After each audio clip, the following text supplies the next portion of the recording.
guys, it's scope day! Alright, I'm going to try to do the best I can to teach you everything I know about scopes, what you should be looking at, and what you should avoid like the plague. Alright, that would be the first one. Okay, so scopes come in various sizes, power levels, blah blah blah blah blah blah blah blah blah blah blah. Okay, get it? Alright, we're not watching Charlie Brown, but it's pretty close. So, this is one of these scopes. This is a Tasco 3x9 by 32. Now, it's a nice looking scope, but the problem is it has a prefixed parallax. Okay? So, any scope that does not have an up front or a side adjustable parallax control is fixed. Stay away from them. Okay? Especially for air gunners. I mean, guys shooting firearms, not a big deal because they're usually shooting out at 100 yards plus with their firearms.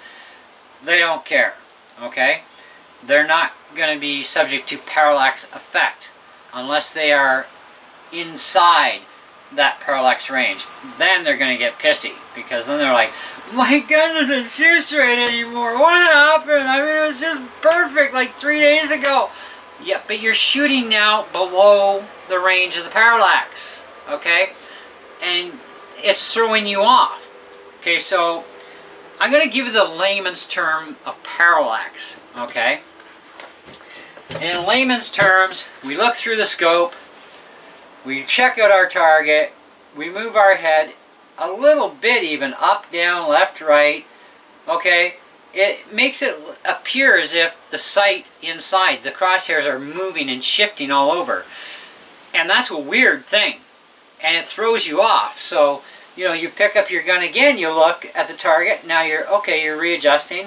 Okay, I'm back on target, we're okay now, that's fine, that's fine. Okay, and you just, what do you want? I'm busy. You know, you're talking to your buddy, right? You turn your head back. And then you think you're in the right spot, you take your shot, boom. Now, you know darn well that your gun is perfectly sighted in. You're raking bullseyes one after the other at 100 yards or 50 yards, whatever your parallax is set at for the range you're shooting at. You know you're good. But when you're inside that parallax line, okay, so you're under the limit, and you're missing, but then you get the odd bullseye, and then you shoot again, you miss. Shoot again, you miss. Shoot again. Oh, you hit. People will blame their scope, and it's not the scope. It's not the shooter per se. Well, it's partially the shooter because he's not putting his head back in the same spot. It's the parallax that's throwing you out. Because it appears to shift the reticle, even though it's not moving, okay, it appears as if it is, you compensate for it. It's just like having a problem with rifle cant, okay? If your gun is perfectly sighted in, at whatever yardage, okay, and you're perfectly sighted in, and you tilt your gun even the least amount, and you really don't notice it, but you are doing it, you're going to miss. That's called rifle cant. Parallax works in the same way. So, if your parallax on your scope is 50 yards, like that Tasco is, and you're at or further from 50 yards, you're going to be okay. You can bobble your head around all you want. Nothing's going to appear to have moved on you. You're all good. You're going to hit your bullseyes every time, okay? No problem, unless there's something wrong with your ammo. Or your gun. But otherwise, you should be fine. You are on the crosshairs, they're right dead in the middle, you hit the bullseye, boom, boom, boom. As soon as you go under 50 yards, you get the parallax effect, where it appears as if it's shifting, so you recompensate, which is the same idea as rifle cant. That's what happens. This is why I say stay away from scopes that have a fixed parallax on them. They are so frustrating to learn to deal with. And one scope from another, okay, because of zoom levels or even no zoom. I have a Crossman 3x32 scope that has a fixed parallax 30 yards sitting on a gun that's only good for about 15 yards, okay? That's hard to deal with. And I've still got a few tweaks to go to finish sighting it in perfectly, but I have to now learn several of my scopes, because they have fixed parallax. Okay, I have more scopes that have fixed than I do have adjustable optical. Okay, so I have to learn each one of these scopes and dial them in according to each gun, and remember, or try to remember, where the heck I'm shooting at. So I got to remember my exact position that I hold that gun every time and where my eye is every time, so that I don't miss my target. I mean, I would never ever consider going even small game hunting or pest control with a gun that has a fixed parallax. Now, here's the other problem with fixed parallax, is you're not going to get full usage out of your zoom. Okay, if you have zoom control. This is 3x9. I can get 5 out of this on the zoom. If I go past 5, my picture blurs. There is only one way to clear it, well, 2 ways to clear up the blur. Go back to the 5 and put up with it, or you do what you're not supposed to do ever, and that's adjust your eyepiece to compensate to get the zoom to go in so you can go to 9 times. Now, if I look through this scope and I know I'm going to blur out when I'm past 5, okay, then, but I stand up and I'm looking at something a couple hundred yards away and it's clear. Well, that's because I'm away from the parallax. Now I have full use of my optics, right? Makes sense. That's how it works. Okay. Now I have another scope here. Now, of course, I have this center point. It's the same sort of deal as that one. It's the same problematic system. Now, at least this one's at about 30 yards instead of 50, so I can get good usage out of my zoom, and I can, you know, only have to put up with the 30 yards, and then it stays solid where I can bobble my head all I want. But until I get to 30 yards, I got to put up with that movement, right? That really isn't happening, but it's kind of happening, you know what I mean? So, now the worst nightmare scope I have is this one. Now, those two, by the way, the Tasco, the whole eyepiece moves, and it has a locking ring. The center point one has this style, which is actually quite much nicer. Now, this is a weird bird of a scope, and here's where zoom is not zoom. 3x9, 3x12, I don't care what your zoom range is. These are still guidelines. So if you're on a 3 times zoom, you would think that that thing should be exactly 3 times closer to you. It doesn't always work that way. They're not that precise. They're guidelines, okay? So, because each zoom takes in effect for X amount of times closer of the picture. But these are guidelines, so this really isn't 3 times. Because if I'm looking at something that's 33 feet away, I'm on 3 times. That should make that 3 times closer. Now, me looking through here, I'm thinking that's probably about 1.5 maybe times closer. Maybe it's closer to 2 times closer, but it ain't no 3 times closer. Now, if I want this thing on 6 times zoom, 6 times closer. So, take 33 divided by 6, figure out the footage. It should be about that many feet in front of me, technically. But I actually know that it's not that close. Okay? So, it's a guideline. 9 times zoom, maximum zoom, should be 9 times closer. A lot of how accurate these zoom controls are is how accurate the optics actually are.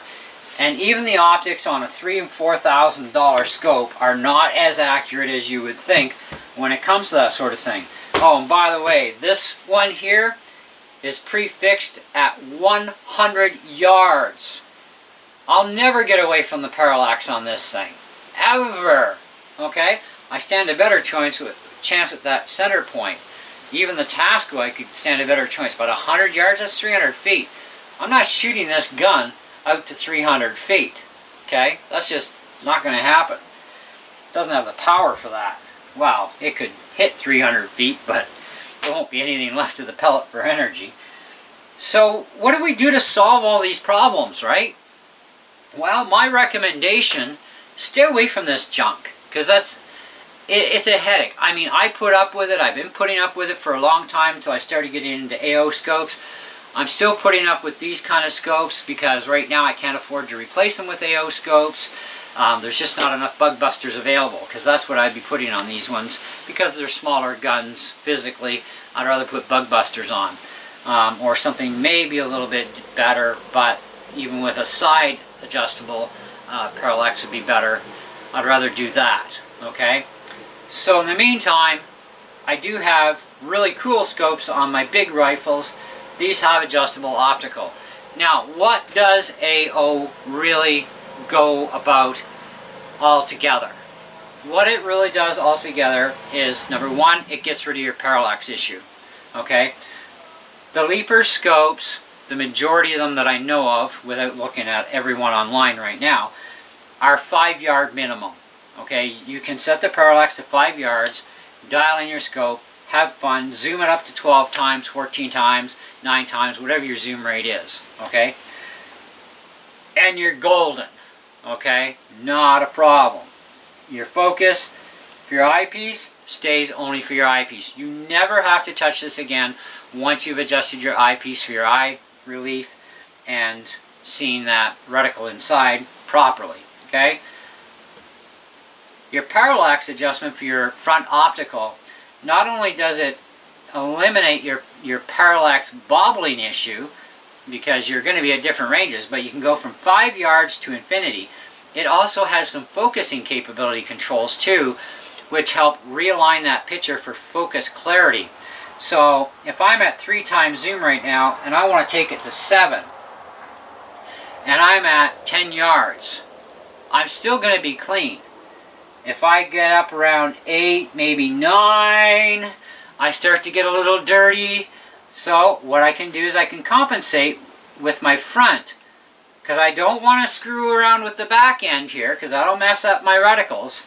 I'm going to mess with the front, and that's going to help me to refocus my yardage. And I'll tell you why too, because even though this says 10 yards, it's not a true 10 yards.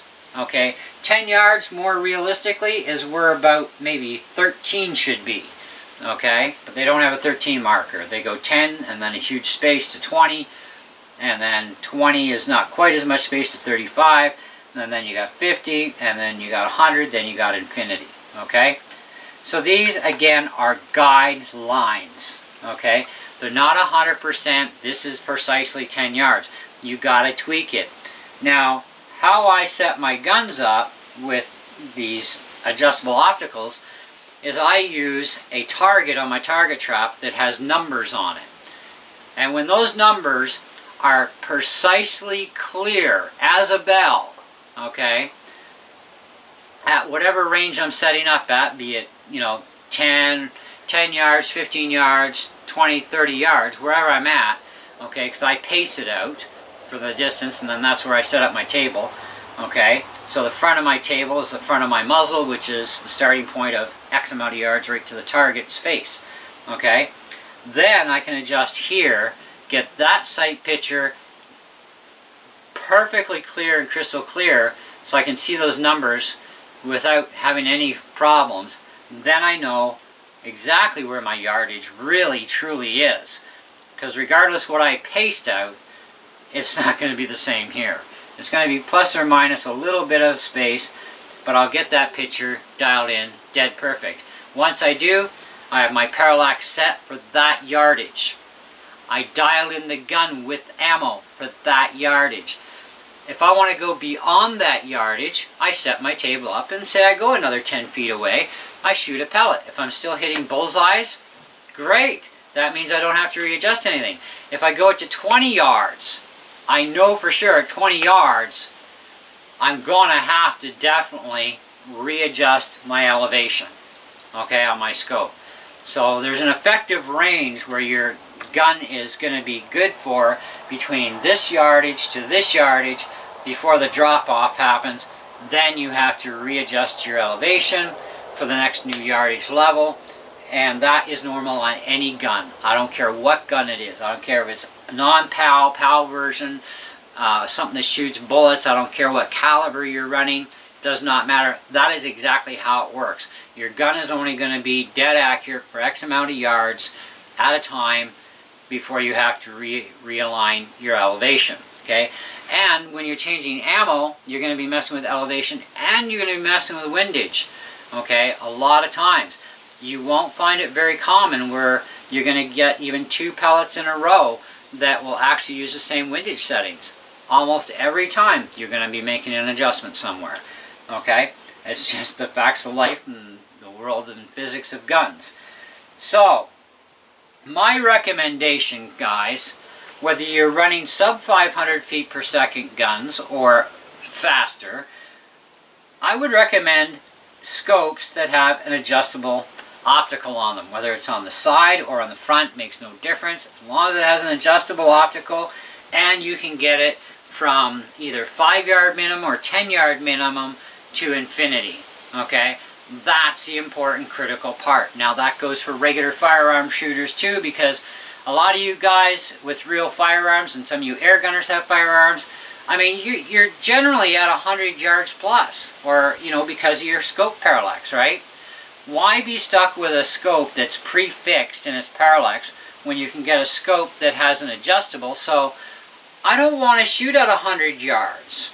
Okay, I want to shoot today, I want to go to 50 yards. Now you know you're going to have to reset your elevation for sure. You realize that, right? Okay, but why go through the frustration of missing your target half the bloody time? Because now you're inside the parallax barrier, you got the bobble thing going on. And you could have other issues going on, like focusing. So now you're not going to be able to use very much of your zoom control, you know, which is another problem, right? You still want to zoom in. Well, now you can't anymore because you're too far inside the parallax, right? So this becomes a problem. This is why I don't get why they just don't ditch all these prefix things, because not everybody all the time is shooting at 50 yards or at 100 yards plus, etc., etc. Some guys like to shoot even regular firearms at 30 yards away, you know, because of what they're shooting at, okay? Or maybe they want to be 20 yards away, all right? Never anything closer. I would, not with real bullets. Anyway, you get the idea. An adjustable optic is also going to give you the best possible chances at getting a pristine picture even in lower lighting situations, where prefix parallax scopes, your lower lighting situations are not always the most ideal for the focusing stain, because see, scopes absorb light to bring up a quality picture. The better the lighting, the better the picture. That's like on a camera. We're recording the video, right? The better the lighting I can give you, the better the quality my HD recorder can record in. Okay? So, it's not just a matter of having the setting on the camera being full HD, okay, at 9.2 or 10 megapixels, whatever. It's about lighting too. Lenses are affected by lighting. Optics, all optics are affected by lighting, okay, so even your scope, you know. The illumination features, I can do without them, but I have them on a lot of my scopes. They illuminate, right? Whoopee! You know, either use it or you don't, who cares? You know, you can't get it without it if that's the way it comes. So, you know, if you don't like it, don't install the battery. Now, as far as turrets go, I mean, I like the locking turrets and I like the zero resetting. That's kind of my favorite, right? But these things, you know, even though these turrets don't lock, they're not a big deal. You know, they're not sloppy, you know, which is another thing. You got to look at turrets on a scope. You don't want sloppy turrets. That's bad, especially if they don't lock, right? But even if they do lock, you don't want sloppy. Right? Now when you loosen off the ring on this leaper scope, now this is only 170 bucks in Canada, you give that a little wiggle. That's still pretty tight, and it only has a little bit of movement. And it is taking me a fair amount to even do that. So that's good that it's nice and tight. Now, I have heard of the odd scope from leapers having much looser play, which is actually not a cool thing. In fact, one channel I watched, he did a review on a leaper scope, and I couldn't even believe the amount of play that was there. I mean, that is not Leaper's normal quality.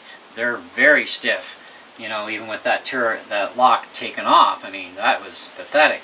He said the good point was, of course, when you locked it back down, it ain't going to move, which is great. But thing is, that was way too much slack. To me, that's a defective scope. He knocked that scope really bad. And I thought, no, you knocked it wrongly because you were assuming that's how it comes from the factory. That is a defect. I have owned a lot of leaper scopes in my time. I have friends that have owned a lot of leaper scopes in their time. That is the first time I've ever seen a leaper scope with that kind of amount of slop. That is unreasonable slop, I agree. But he dissed the whole scope as part of that. And I thought, no, that's wrong. You know, that means you should send that scope back for a replacement, then do your review again. Okay, that's exactly what I would have done. I'm serious, I would have done that. You know, because I'm not going to tolerate that kind of stuff. You know, I mean, defects happen, they need to be corrected. That's what warranties are for. Anyways, moving along. Alright, I had to throw that in there though, because there are some people that will diss leapers, and I don't know why. It's the same thing as people dissing optics.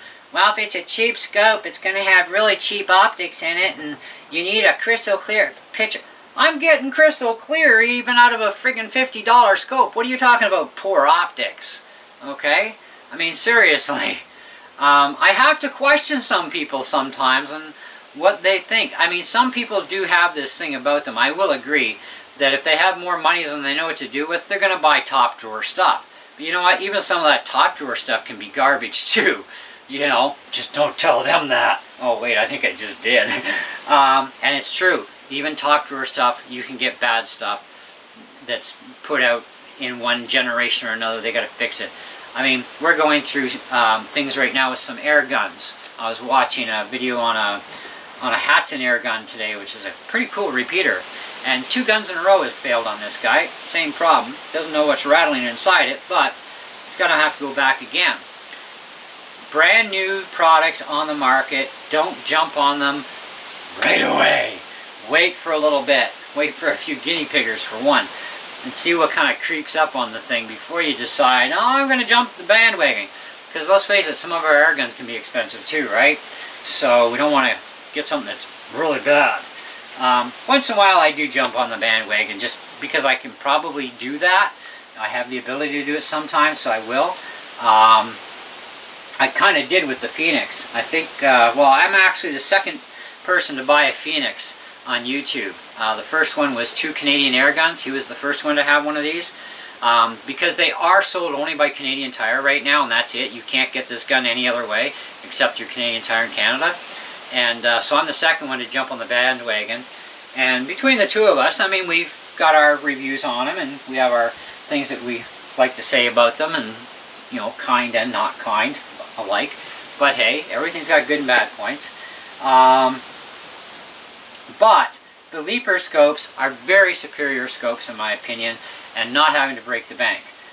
The Stoeger scope, excellent optics on this, very crystal clear throughout the range. Minimum 10 yards focal point for your parallax. The center point 3x9 by 40 AOE, okay, that came with my Benjamin here. This is a minimum of 10 yards to infinity. Perfect. I can shoot within any range I want. I can throw any of these scopes on any air rifle that I want, and they will work fine and stable. Whether it's a full-powered nitro gun or Springer gun or PCP or CO2, doesn't matter. These scopes will take the beatings.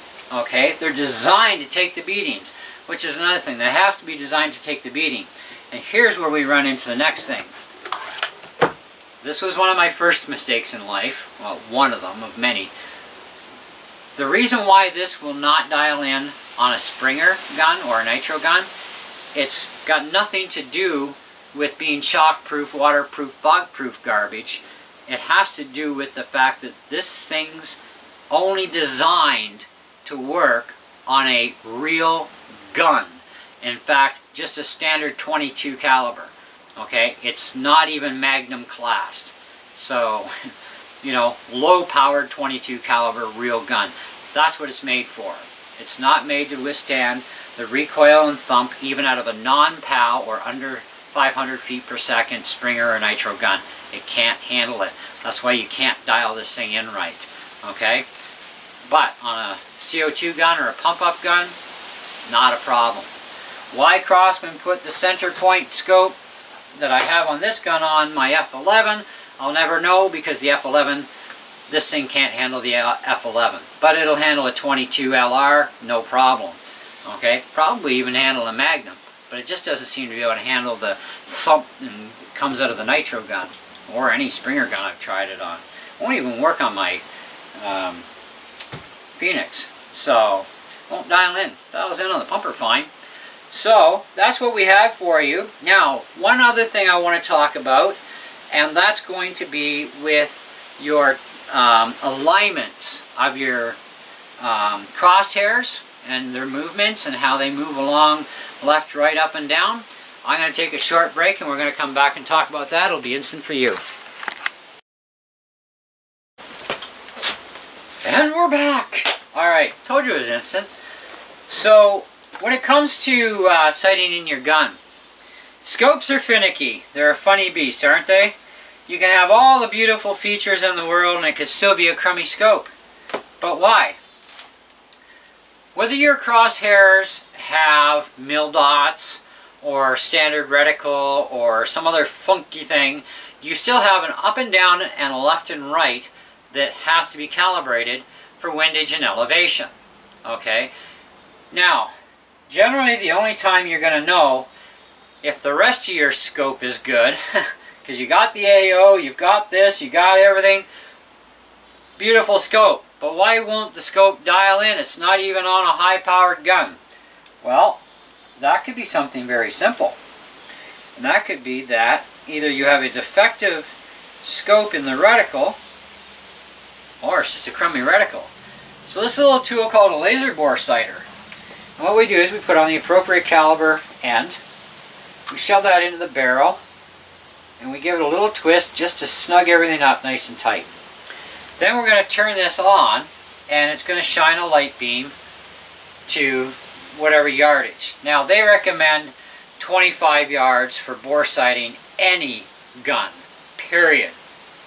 Even if you're not shooting at 25 yards apparently. If you're under 25 yards. Well, you know what, I've done this thing at 15 yards, I've done it at 20 yards, I've done it at 10 yards. It works just fine the same. Now, when you are initially setting up a scope, most brand new scopes, they're set up with their turrets at 100-yard range, because the majority of scopes being sold, at least that's the thing, okay, are going on real guns, and these guys are out at 100 yards, okay?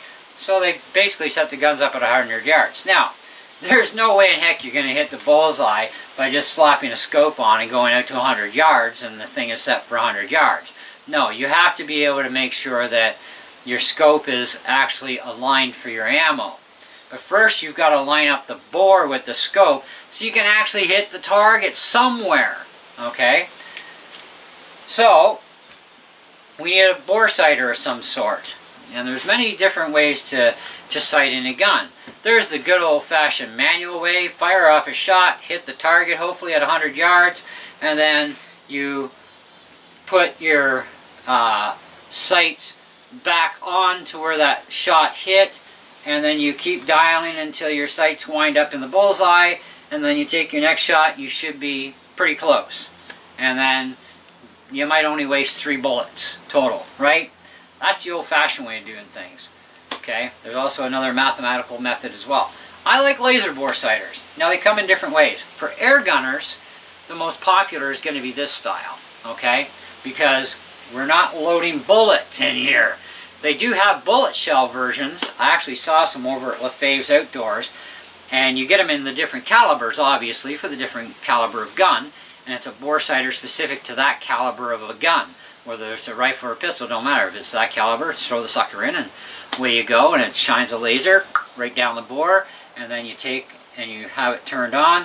You fire up your scope and you look at the red dot. And you start turning your turrets until the red dot is in dead center of your bullseye of your crosshairs. Now, these are wonderful tools because they're going to give you the dead giveaway right quick if you've got a very bad scope as far as reticle goes, okay? So you get everything into the center, because you're playing Etch-a-Sketch here now with your dials until you get everything centered. Then what you're going to do is you're going to run the turret all the way up, all the way down. And as you're running it, you're going to look through the scope at that red dot, and you're going to see if that dot deviates, okay? And then you're going to do the same thing on your horizontal plane and see if it deviates. It should stay dead center where you put it, both directions. Now, the fun part is you've got to find a way to clamp your gun down steady. I would recommend a workbench. Okay, you know those big workmates benches, or a wood vise. Maybe set up 2 wood vices, bolt them to your table, bolt your gun in there, do it that way. Some way that you can make sure that this gun stays in one precise spot without any way of it moving, so you can run those dials, okay? Then at least you'll be able to see as you're turning without disrupting the gun. You'll be able to see where they're turning so that you know if they're going up and down the line nice and straight. If they don't run straight and they're going in different spots on any plane, period, then you've got a bad scope. Now, you can get the scope returned for a replacement under warranty. Maybe you'll get a better scope next time, hopefully. If you get another lemon in a row, get a refund, go buy a different scope. That's how you deal with it. It's the only way you deal with it, okay? Especially if the scope you bought you really liked, but you found out it's got bad reticle in it, okay?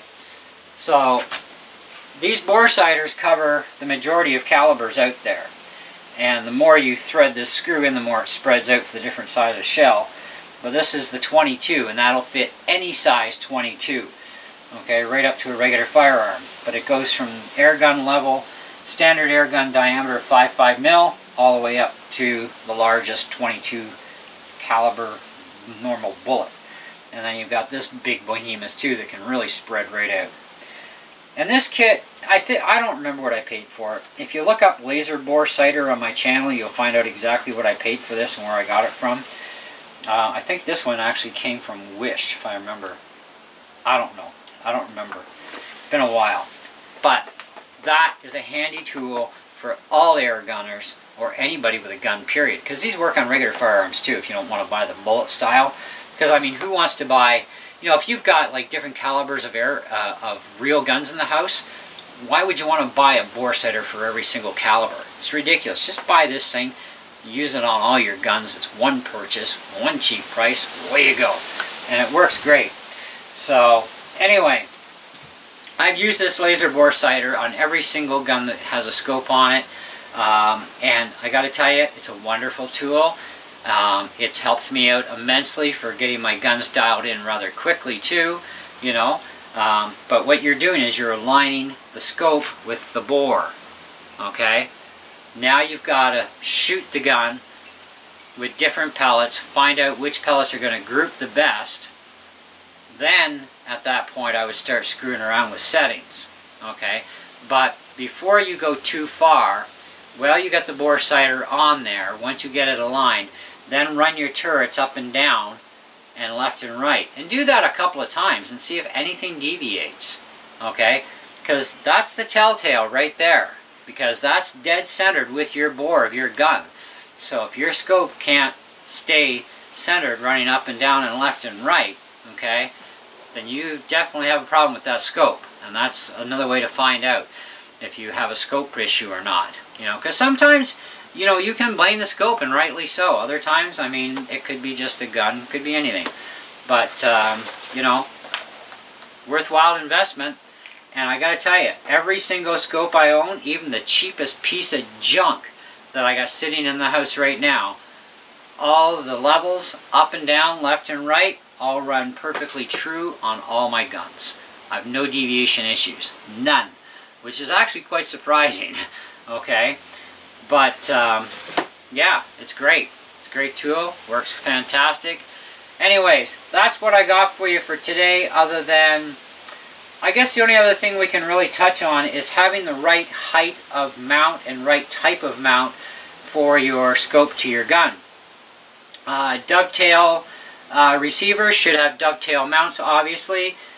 The larger the diameter of front end that you go with, the taller you're going to need. These are high riser mounts, okay? But you still want your scope to be as low as possible to the barrel, okay? You don't want it to ever touch the barrel, but you want it as low as possible to the barrel so that you have the most adjustability out of the scope, okay? Because if it's too high, it's a problem. An example of too high would be this. Now, this is a 32 millimeter scope.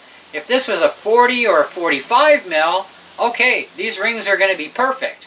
But I'm not putting a scope that big and fat on this gun. That you look stupid. Okay? But technically, these mounts are too high for this diameter of a 32 mil scope. But I do have enough elevation left over.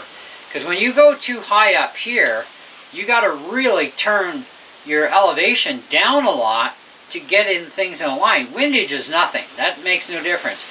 Elevation's the big problem here. If your things are too high, your elevation, you could run out of elevation adjustment, and it's like, there's something wrong, man. Maybe I got a bent barrel. Oh, I love it when people blame bent barrels on stuff, and it's not a bent barrel, right? This is their problem. They have like massive friggin' mounts on there. That's your problem, okay? I do have quite a bit of space left over on this. Actually, I'm going to check. Yeah, I got a ton of space. I got a ton of space left over, so I'm good. But technically, these mounts are actually a little too high for this scope. But it's all the Faves had that was cheap. I just said, give me something cheap for dovetail rings, and this is what they had. I thought, well, that's a fantastic system. There's a screw up on top, a screw in the bottom, and it's a real pain in the neck to install, let alone get your scope squared up just right, and then you got to tension it all up. That was a bit of a pain, but you know what? Once it's done and set, leave it. It's great. I love it. It's really cool. And the nice bonus too of this style of a riser, if you do go with it, because it will work, okay? If you have a front sight and a rear sight on your gun, you can use your open sights, or you can look up and use your scope. Open sight, scope. Open sight, scope. Open sight, scope. It's kind of cool. It's really neat. Anyways, that's it. That's all. I probably missed a few dozen things, I'm sure.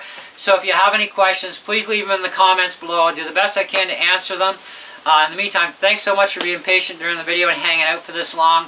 I had to do this all in one shot because that's the way it goes. So if you missed stuff, rewind, play again as many times as you like. Hey, you know, and we'll catch you on the next one. See ya.